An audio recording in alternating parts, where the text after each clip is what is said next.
I am Nikki Jane Dazo, and I will be discussing the first part of my report, which is mortgage refinancing.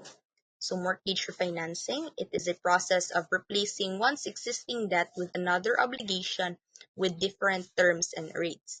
So understandable ra kay siya ang mortgage refinancing, pero let's give it an example. So for example, is ako'y existing loan of a 10-year loan with a 10% rate. So nakabalita ko nakabalita ko from another lending company na nag-offer sila o 15-year loan 5% rate. So for me, mas makatipid or dako siyang advantage sa ako ang part if mo-loan ko atong 15-year loan 5%. So mo na siya yung nahitabo sa mortgage refinancing. So ako tong i-take advantage ang 15-year loan with a 5% rate. So muna lang to ako ang bali mo loan ko ato para ilisan to ang akong current or existing nga loan, which is katong 10-year loan with 10%. Kay para nako mas makatipid ko ato kay 15-year loan, so taas kay kog panahon para bayaran to, and of course ang iyahang interest rate is 5% lower than my existing loan. So in general, refinancing could result in better rewards. However, refinancing comes with different fees and could also be costly. It is like you're applying for a new loan again. The property needs to be appraised once more and pay for fees like registration, documentation, processing, and administrative. So of course, sa refinancing, niutang gud kag balik. So of course, you would undergo um, the same process with what you did with your previous loan. So mubalik ka sa uno, mahog nga magbalik-balik ka sa uno. So it would be costly on your part and of course time consuming. So sample problem, Mr. Lapos has an existing 10-year mortgage loan of 5 million. The nominal interest rate charged for the mortgage is 12% per annum with installments payable every 6 months. The interest is compounded annually. After 2 years of paying the mortgage, the interest rate on the housing loan decreased to 10%. The mortgage refinancing fee is 1.5% of the amount to be refinanced. The opportunity cost is 9% per annum. So required. How much is the amortization payment every 6 months for 2 years? Number 2, how much is the refinancing cost? And number 3, if refinancing has been made, how much is the new amortization payment?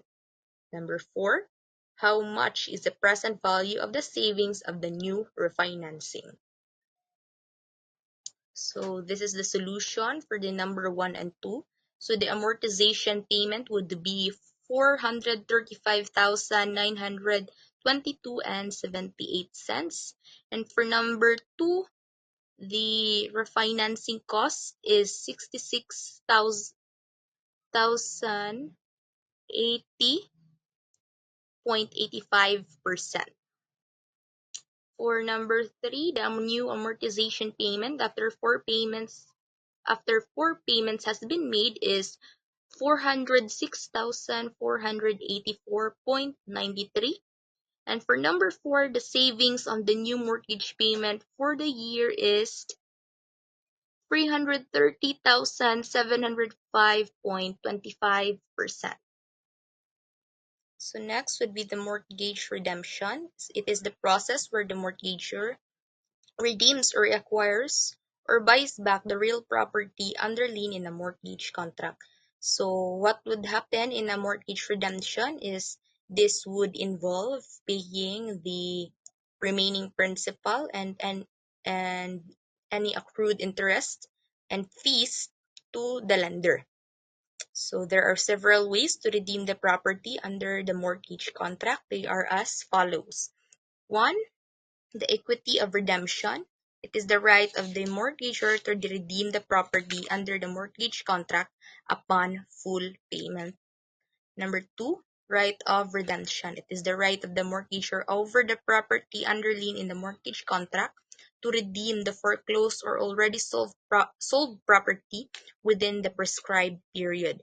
The amount to be paid is the sum of all principal and interest due plus other expenses during the auction or foreclosure of the property. Lastly would be the mortgage sale.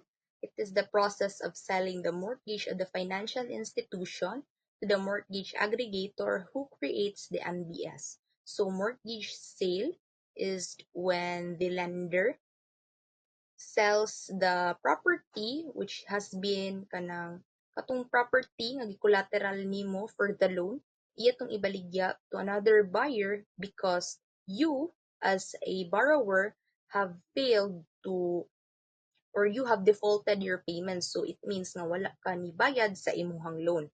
So the mortgage of sales may be done in two ways, with recourse and without recourse. So with recourse is in the event of default, the buyer of the mortgage can go after the financial institution that sold the mortgage. So kaning with recourse, pwede niya magukod ang borrower in the event nga mo default siya sa iyang payment. While ang without recourse, so wanted siya the opposite of with recourse. So the buyer of the mortgage cannot go after the financial institution that sold it.